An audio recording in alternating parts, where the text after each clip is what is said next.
Welcome back to the TeacherFit podcast, episode 21. We are fortunate to have the CEO of Teach Better Team, Chad Ostrowski, and we dive deep into his personal weight loss journey, down 90 pounds in this journey. And we dive into kind of the emotional state that he was in when he started this journey and the progress and changes and techniques that he's used to make this amazing progress and change in his life. I hope you enjoy it. Let us know what you think. Make sure to follow Chad and Teach Better Team on all the social media platforms.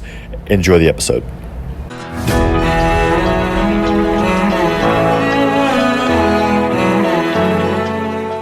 Welcome back to the TeacherFit podcast. I'm excited for this episode. We are fortunate to have the CEO of Teach Better Team and TeachBetter.com, Chad Ostrowski, on the show today. He's got an amazing story to share with you. Chad, welcome to the show. Thank you so much. Appreciate it, man. Yeah, absolutely. I think a lot of people are going to resonate, and you're going to inspire so many educators like you already do through your work, but in your health journey as well. So I'm excited to share it. Yeah, me too.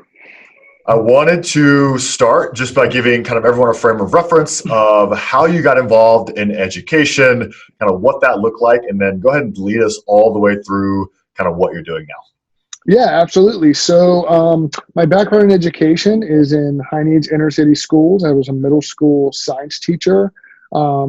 I started my education with the Woodrow Wilson Teaching Fellowship, which is a program that basically sets you up with a master's in education from an industry. So I had a degree in biology. I pursued this fellowship, which entered me into education. This is a while ago now.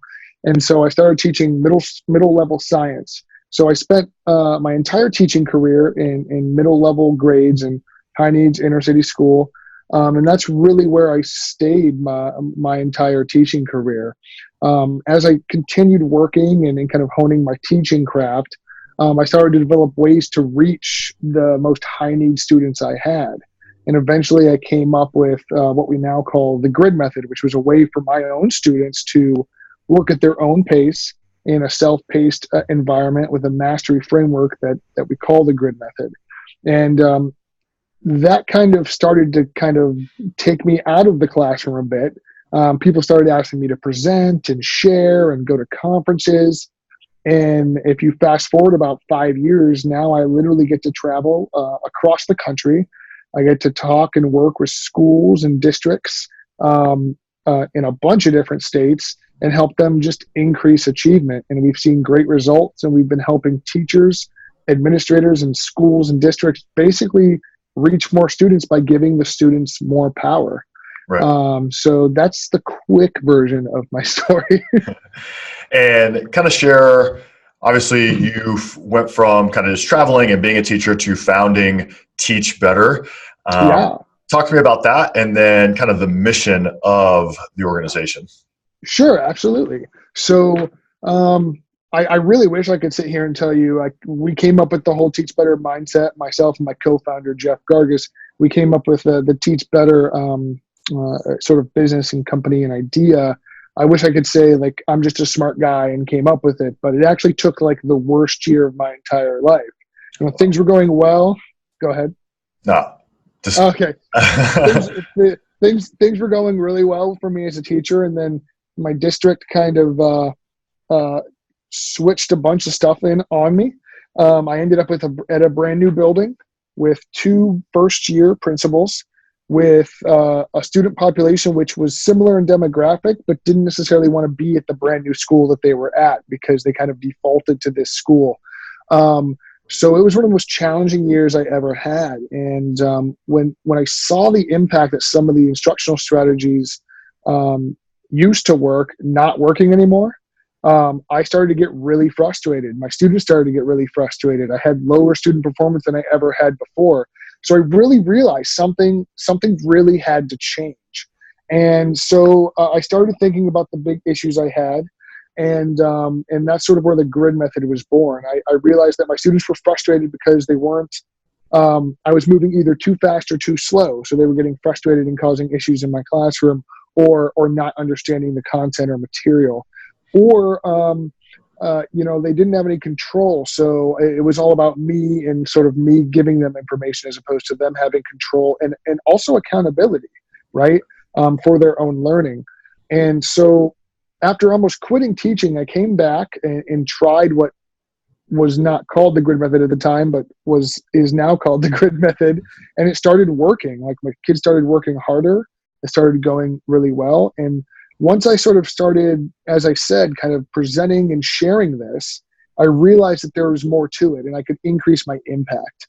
So that's actually when I got together with Jeff Gargis, my co-founder, and I kind of told him the story of that arc, right? And he really told me, he goes, I think there's more here. I think we can do more with it. And that's when I really saw it as an opportunity to increase my impact, not just in my own classroom, but in other schools and other districts and other places, right. Because there were students in every classroom that were probably dealing with the same issues that my students were. So that's really when we kind of shifted and we're like, well, let's share this. So I'm not saying it was overnight, because it took a lot of grinding and hustling and building, right? But over time, like, the message grew, and then all of a sudden, districts started calling and asking us to kind of come show their teachers this or that. And this is now what I do full time. I get to work with schools and districts and teachers from all over the place and help them reach more students. And that's truly what the mission of our company is helping educators reach every single student in their classroom every single day. So everything we do is geared towards that. Every service or training or thing that we develop is helping teachers be better every day for their students so that they can impact those students in a positive way. Yeah, and the reason I wanted you to share that and kind of elaborate, getting to know you a little bit more through the past couple of weeks and months, I think that journey also correlates with your health journey.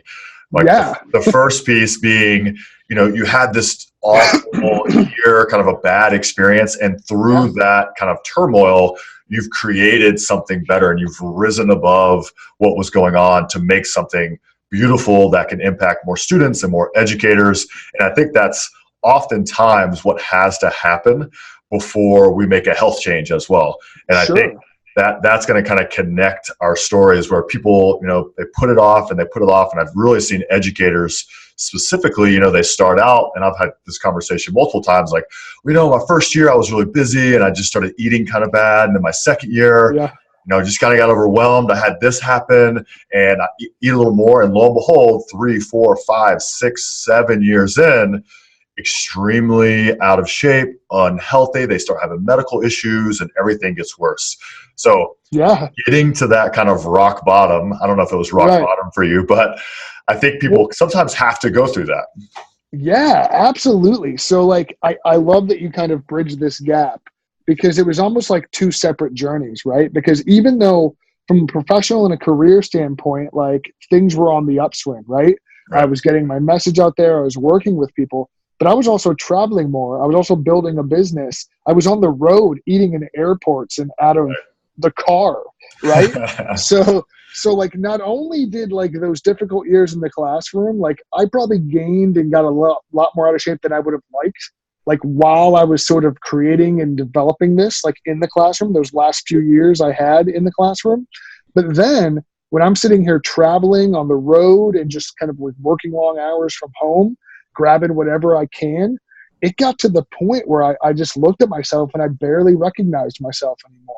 I mean, I was a college athlete, and to go from that to getting out of breath when you walk up the stairs is sad. And honestly, what really did it for me, you talked about rock bottom. I don't know if it was rock bottom. It was definitely my light bulb moment. So I have a fairly large family. I have a wife and I have 4 kids now. And when my new son, who's 7 months old now, when we learned that he was on the way, in my head, I thought to myself, I feel worse physically than I ever have in my entire life. And I need to be able to run, play, support, and continue for another 18 years now. Because my other kids are, like 6 and 5. And so, like, they're getting old enough to where I still want to be able to play with them. Absolutely. Right. But, like, I had to now extend my shelf life, so to speak, another 18 years. Your to fun now, parent shelf life. Yeah, right. Yeah, exactly. So like that was a big moment for me where I just kind of took some inventory and was like, this isn't okay. I want to set a good example for my kids. I've been stronger in my life. I can be strong again. So like, let's start making some of those changes and let's really commit to it. Because everyone, I think, I don't mean to go off on this tangent, but like, I think everyone kind of cycles through like a week of eating healthy and then they kind of go back onto it. And they kind of like, I was in that cycle on and off probably for the last 3-4 years before all this happened. And I don't know what it was. It would end up being a holiday or a meeting that had a bunch of donuts, There's or always something. there's always something, right? And I can actually remember the moment I made this choice. I was traveling, and I was traveling. I just heard this news, and I told myself, I was like, "You're going to start working out, and you're going to start your adjustments to your nutrition. You're going to start this while you're traveling in the most difficult possible scenario, because if you can do it then, you can do it on an easy day." Right. Because I didn't want to give myself that out. So whatever I was going to do, I wanted to do it in a scenario that was going to be the most challenging scenario. So I picked a day where I was traveling for like a week. And I knew that the hotels I was staying in had gyms. And I knew kind of like, I tried to pre-plan some of my food choices and things like that. But I told myself, I'm like, if I can do it this week, I don't have an excuse when I get home or when I'm spending the day at the office working, right? Right. Like, so I purposefully picked that so I couldn't give myself the mental excuse. Yeah, so many things I want to pull on there and go a little bit deeper. Sure, Starting with the one that's the most fresh on that, deciding today is the day, and no matter what, I'm going to make this a priority. Even some conversations that I had this week with educators, like, no, I don't have time. Nope, I can't prepare healthy food. I'm too tired when I get home. And I think it takes maybe that event happening and figuring out your why, which is one of the other things I want to pull on, that why, whether you knew it or not, developing that why of like, I want to be an awesome parent who has the physical capacity to spend time with my children like the way I want to spend time. Sure. And that's super powerful. Once you have that why, committing to not giving yourself the excuse. If you want an excuse, it's going to be out there. Yeah. Whether it's travel, it's time, it's, fatigue, it's, making other things a priority. The Bachelorette is on, whatever it may be. Big fan. No, I'm just kidding. Right. You can find that excuses, but when you say, no matter what, every day of the week, I'm going to eat healthy. I'm going to eat my 70% solution. I'm going to pass on the unhealthy foods that the principal brings in. I'm going to get up at 5 a.m. to have time for me, to do a yoga routine, to go for a run, whatever it may be. That is when you actually see consistent change. And I think that's what your story is displaying beautifully, is that you made that commitment, and now over time, the consistent change has happened. And I forget the other thought I wanted to pull on. Oh, I want to go way back to, when you did get unhealthy and you had that kind of mental moment of, I need to make a change. This is not good. Can you go a little bit deeper into kind of the emotional, like the feelings you were having? Because I think people kind of sometimes don't connect the how they're feeling physically with their mental and emotional state, and how that can affect teachers specifically in the classroom, their day-to-day work. So kind of what were you feeling at that time, emotionally, mentally, before you made a change? So obviously there's the parenting thing, and I wanted to be strong for my kids, but there was also like the professional piece of this. So like in my job, I'm in front of people all the time. Right. I'm continually getting my picture taken. I'm on social media a lot and things like that. And there was actually a point where I looked at a picture of myself and didn't recognize who I saw. I looked at that and I go, there's no way that's actually me. I can't believe it's gotten here. I can't believe I actually look that way. And there was a part of me that kind of backed up and goes, let me get this straight. People, schools, teachers, students, like all of these people are entrusting my insight to be better themselves. And if I saw me walk into the room and I look like this, I'm going to have one thought. And that thought is, if you can't take care of yourself physically, why am I going to trust you with my students? And why am I going to trust your opinion on other things? And I know they're two separate things. Like pedagogy and wellness are two very different things if you look at them logistically, right? But if you look at the type of person who can't take care of themselves, it's very hard to trust that person with other aspects of expertise. Because if you're not smart enough to not overeat or eat 8 donuts or whatever, how are you smart enough to tell me how to better teach my kids? So a lot of it was like this, I was almost ashamed, to be honest. And I don't know if I've ever actually dug this deep. I feel like I'm on like a therapy couch right now, which is kind of awesome. Good.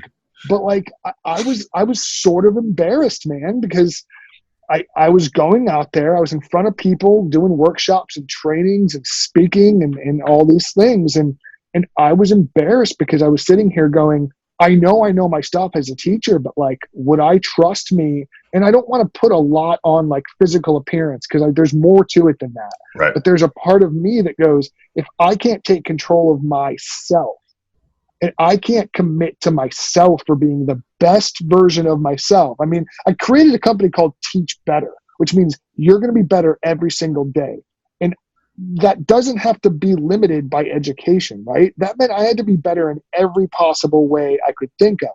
And I wasn't better nutritionally. I wasn't better from a fitness standpoint. I wasn't better holistically as a person, and the energy and the ability for me to give everything I had every single day.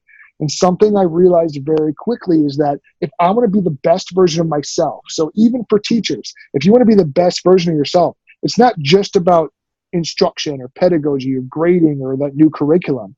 It's about, are you ready to give 100% every single day? And at 268 pounds, I was not ready to give the best of myself every single day. I just wasn't. And if you want to give, your brain works better when you're fit. Your body works better when you're fit. If you have more energy to give, you're going to give that energy to your students every single day. And that's when it really all clicked for me. And then I saw the direct connection between I can give more if I am more as a person, right? And I feel like I'm more now, even though from a weight standpoint, I'm less, which is really ironic.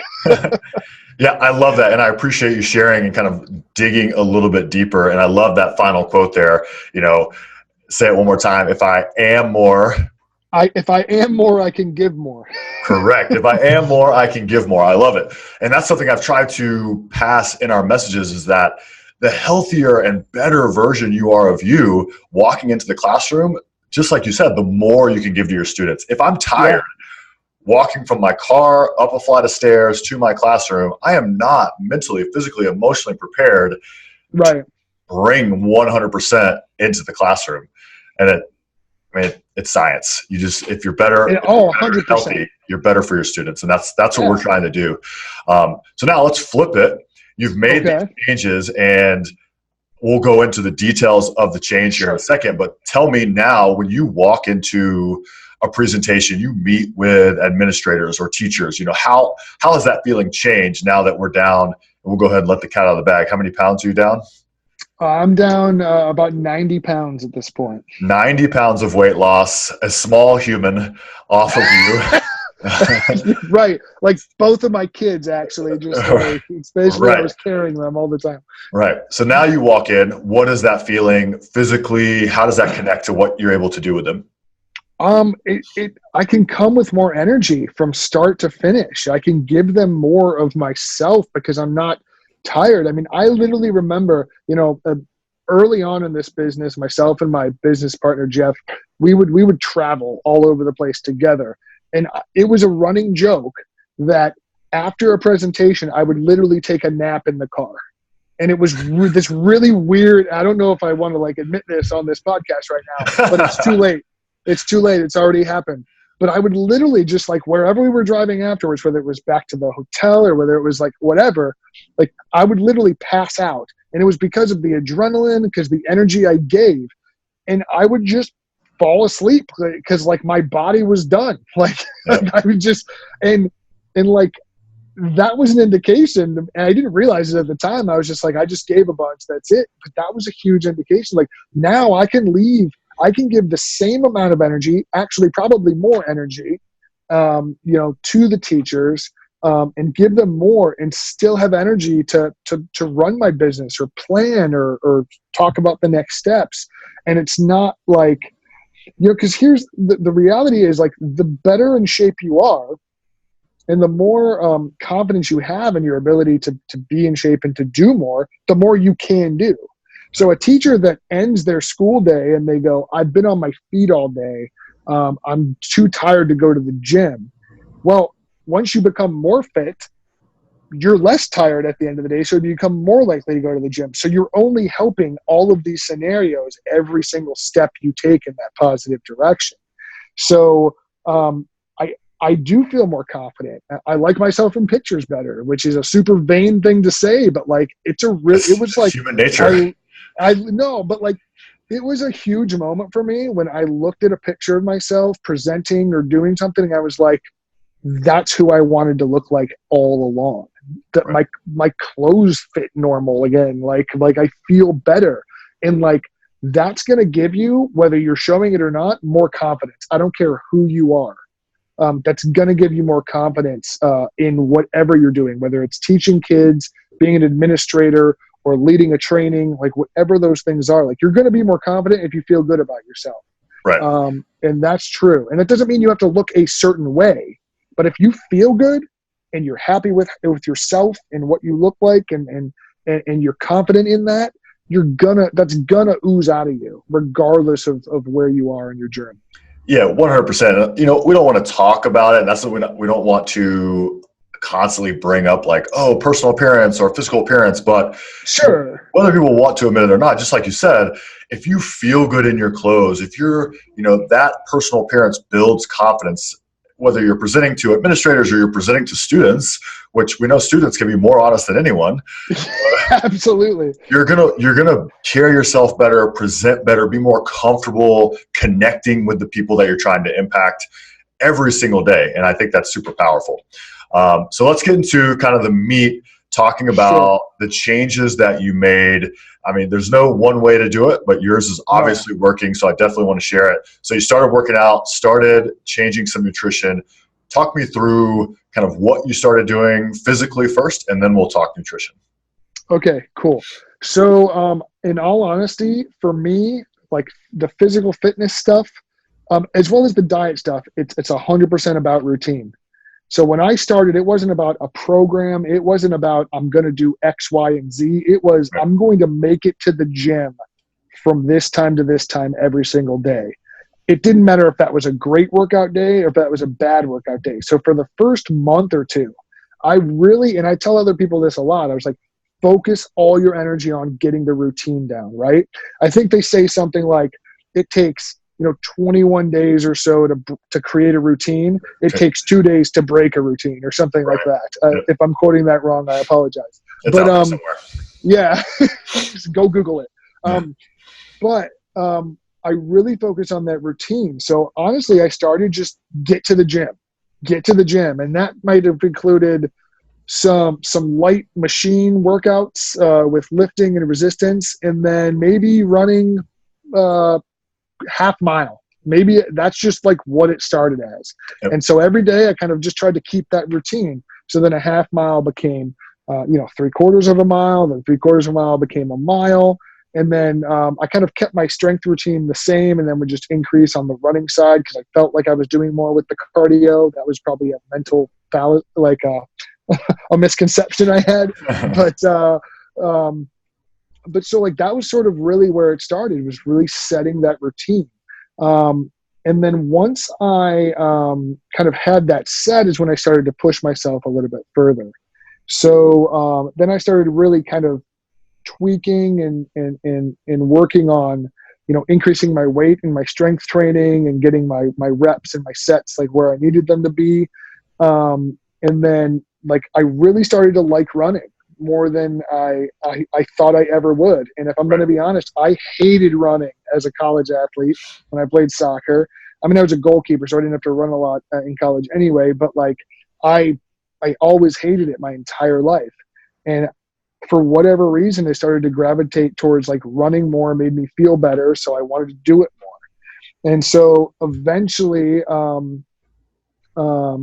I sort of transitioned from the gym to starting to run outside.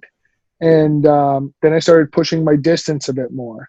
I used to think that my physical limit was 2 miles. I thought that that was like the physical limit of anything that a human could ever do not a human, but like me as a human, right? Me. I thought like, that's it. That's all I can do. And then just like one day I decided that that wasn't true. And then it wasn't, which is like the stupidest, simplest thing I can possibly think. But like, I just ran further and was like, oh, that wasn't a limit I had. Right. And that started this really weird kick I'm on now, which was like, do I have limits? Let me see. So then it became a 5K, which is, 3.1 miles. Then it became a 10K, which is 6.2 miles. Then it became half marathon, which is 13.1. And right now I'm working towards, running my first full marathon distance, which is 26.2 miles. And so like, it's been a really crazy journey for me. It's been about 14 months now. But like, I really am proud to call myself a runner. And that's a really weird thing. Like at first I didn't call myself a runner. And that was really like this weird, I was like ashamed of it almost. I don't know if that makes sense, but like, I didn't think I was like, quote unquote, good enough to be called a runner. And then I turned that into like this mental like talk with myself. And I was like, no, you're a runner. So you better try hard today. You're a runner. And if you stop running, you're not going to be a runner anymore. So like I actually flipped that script in my head. And one of the things I think running specifically has given me is it's proof that I can do more than I think I can. Yep. And I have absolutely taken that to every other aspect of my life, because there are those days when your legs feel like crap and your stomach isn't feeling right, or the temperature stinks, or it's raining and you don't want to get out there, or you don't want to get that workout in, or whatever it is, and you do it anyway. And there's never been a run or a workout I've ever done and gone, I wish I wouldn't have done that. There have been 1,000 that I didn't want to do to start with, but once you start, you're in it. And it's like, yep, you've made yourself better. And like, that's been a huge change for me, because like, I found that pushing myself physically allows me then to push myself mentally. And that's something I never really thought of, is that like running becomes more mental than physical at a certain point, because your legs are going to keep on going. It's if your brain can tell you to stop or not. Right. Right. And so I've really started to take that into other aspects of my life, which I think kind of brings us full circle into like, how does this kind of transfer into things like teaching? It's like, you're going to have hard days.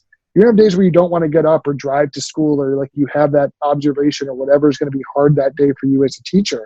And if you can push yourself from mile 13 to mile 17, like, what's stopping you from making it into school and doing the best job you possibly can? Right. The answer is usually nothing except for yourself.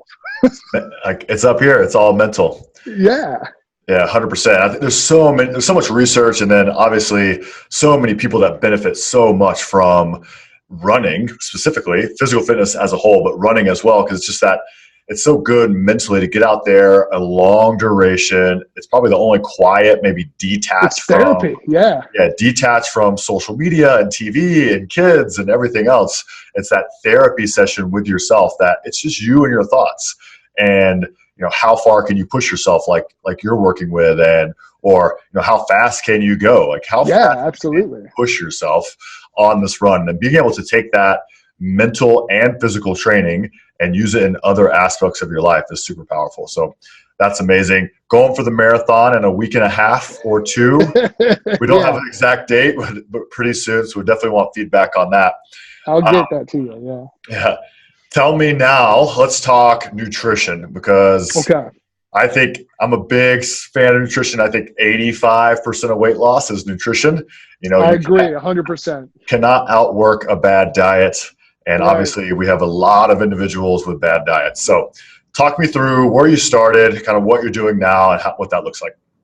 So the way I've lost a majority of my weight from a nutrition standpoint has been the ketogenic diet.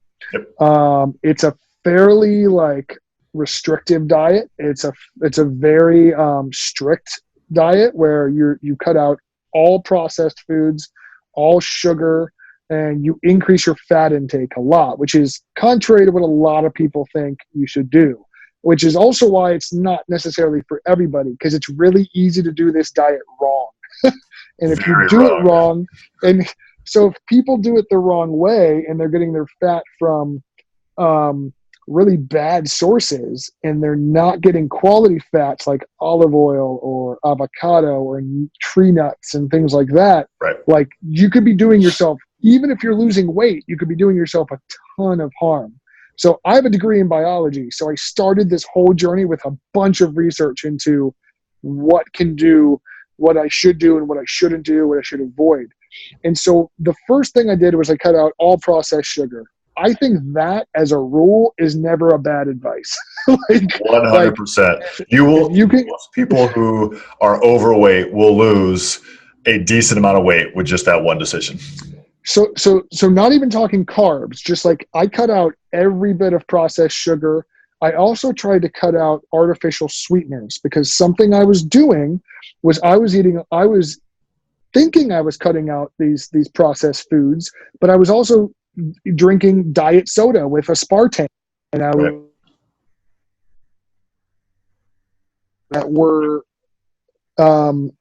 we still okay? Sorry. Yep, you're good. Sorry, you're back. I don't know what happened. My phone rang. Sorry. Okay. I was doing a lot of these things I thought were better for me, but in the long run, they were doing me harm. Like aspartame's like a nervous, like degeneration, like chemical. Like it's not any good for you. Yeah. So like, as I started kind of breaking some of these things out of my diet, inflammation goes down, right? Like a lot of inflammation and bloating and things like that are going to go down just from removing some of those things. Right. And so my next step was getting rid of like the rest of the carbohydrates. Now this is where the keto diet gets a little bit of flack. So I cut out most of my fruits and I cut out almost all wheat. Okay. So I wasn't eating bread, grain, pasta, rice, anything like that. I was replacing those things with, when I did have those things, it was almond flour, it was stevia sweetened things like that. In terms of fruit, I was eating like blueberries and strawberries are my go-to. They have a low glycemic index. Yep. So the biggest thing with the keto diet is you don't want to shoot your glycemic index up, because it's going to kick you out of ketosis. Because the whole point of the diet is that you train your body to burn fat instead of carbohydrates first. And so the only way you can do that, because your body is like trained to burn carbohydrates first, it's going to go after those simple energy sources before it goes after your storage, which is fat. So in terms of the diet, I was training my body. So like once I got into ketosis, the weight started coming off, and the running was a really cool thing for me, because I was never hitting walls because I was burning my fat, because my body was so efficient at burning fat that I could run these longer distances without hitting that glucose wall, because I didn't have any glucose in the first place. So this is actually really cool, because I just went to the doctor after about 13 months of kind of doing this diet. So no carbohydrates, no sugar, really high fat. So you're talking like 80% fat, 15% protein, 5% carbs. Like that was basically the macro makeup of this diet. Right. And I was really scared, to be honest. I was scared for my liver, my kidneys, like high protein, like just all that stuff. I was really kind of worried. So I went to the doctor, got a bunch of blood tests done, and then everything else. My liver's good. My kidneys are good. And my triglycerides dropped by 100 points. My HDL is way up, which is my good cholesterol, right. And my LDL, which is bad cholesterol, is also within the normal range. So my overall cholesterol did increase due to the higher fat, but it's because of the higher good cholesterol. So my doctor said that was okay, and I felt good about that. So I'm at a really interesting point now. So I'm closer to my goal weight. I'm feeling good. I'm where I want to be, like from a physical ability to run standpoint. So now I'm really looking at removing any of those bad fats from my diet, getting a more holistic approach, because I could keep doing keto probably for the rest of my life. But I know internally that like, it's probably okay to have some fruit every once in a while. It's probably okay to build in some of those carbohydrates, which I think we talked about that a little bit off of this podcast. Yep. Especially as I kind of push my distances. So that's been kind of my journey, and that's what I've done. That's as specific as I can go in terms of like nutrition. Right. If you want me to answer any other questions, I can, but that's like the overview of what I did. No, yeah, that's great. And keto sometimes everyone thinks it's the most amazing thing ever, and then some people are completely against it. I think the important thing is finding what works for you, and you having a science background and doing the research is the exact right thing to do. People who are buying keto this and keto that off of Facebook and from their neighbor down the street, like the exact wrong thing to do. And I talk to a lot of people who are like, I want to try keto. And I'm like, okay, tell me about keto. And they have no idea what it actually means to be in ketosis or fat adapted. Like specifically for runners, a lot of people want to be fat adapted. So again, they don't hit that glycogen drop off. Struggle. So doing it right, doing the research, finding someone who has either done it or possibly a nutrition coach who can coach you through that process is super important. But I love that you've done 13 months. That is what I really want people to take away, that it's been a journey. It's not a 6-week fix. It's not a 30-day, quick fix. It's commitment and consistency. How many times did you fall off in that 13 months, if at all, with regards to your nutrition? Okay, so for me, I know myself, and that's something I try to be very good at, is knowing myself, my limits, and what works and what doesn't.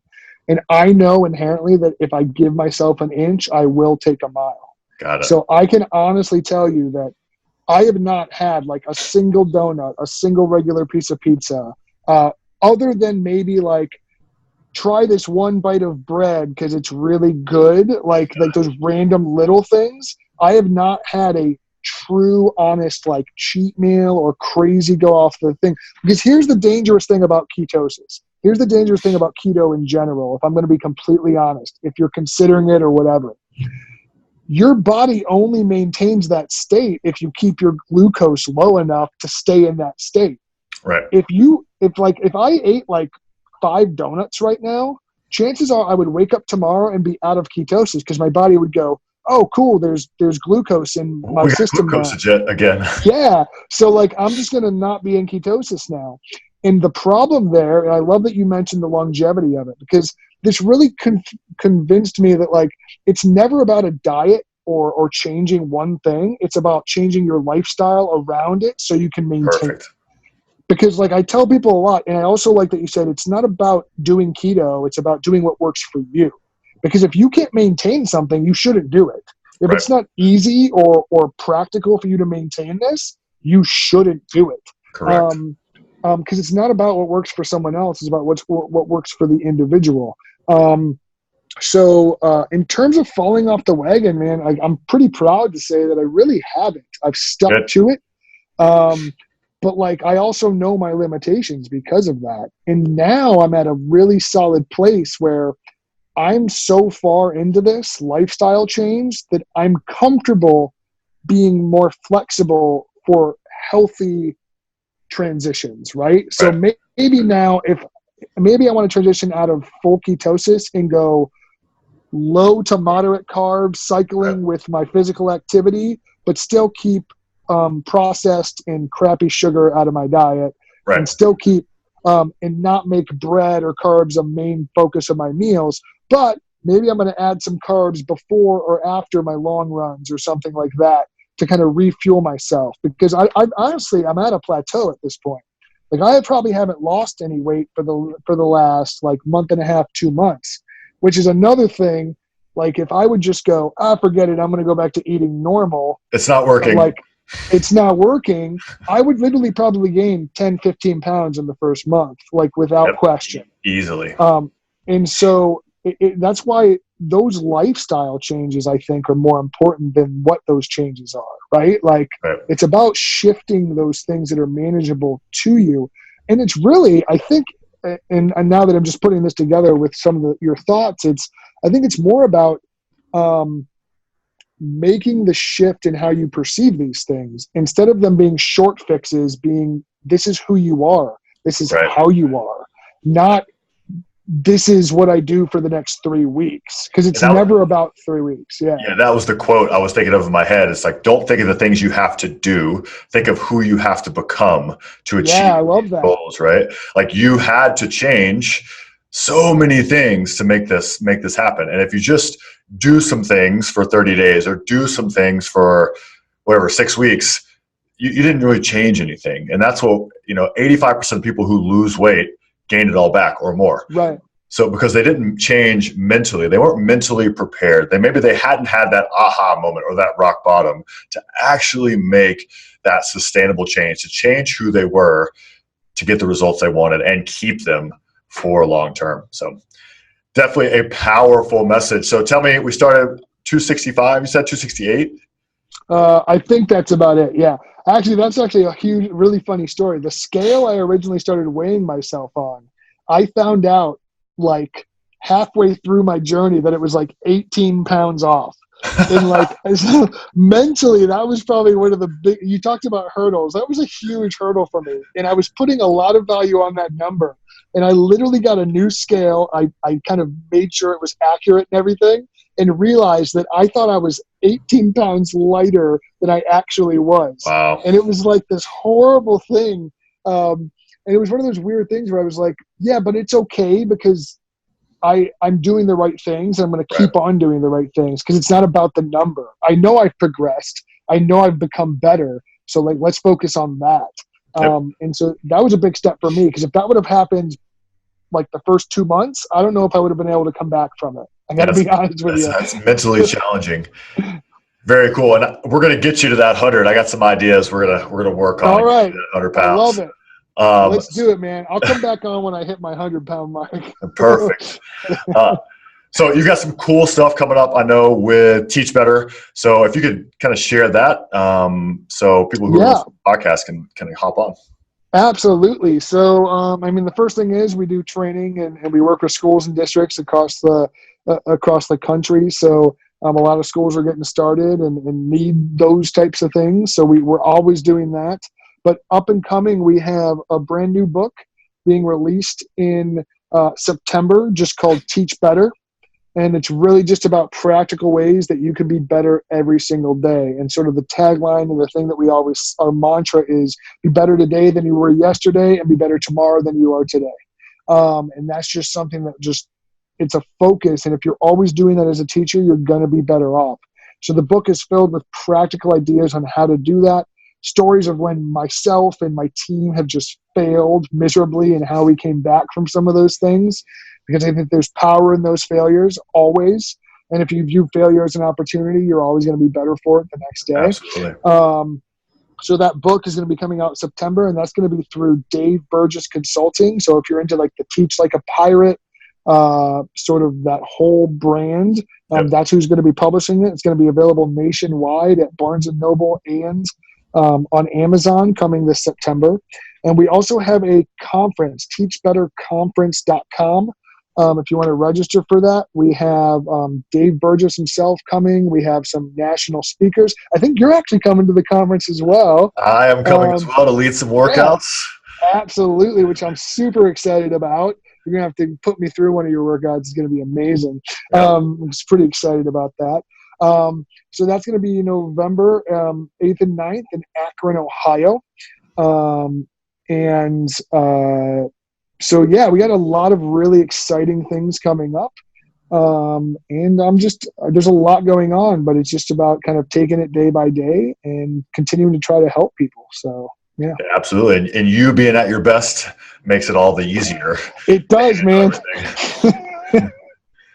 Absolutely. Yeah, well, Chad, man, I really appreciate your time. You've got a powerful story. We definitely got to get deep and kind of really go for it on this one. One of my favorite episodes so far, so I really appreciate your time, man.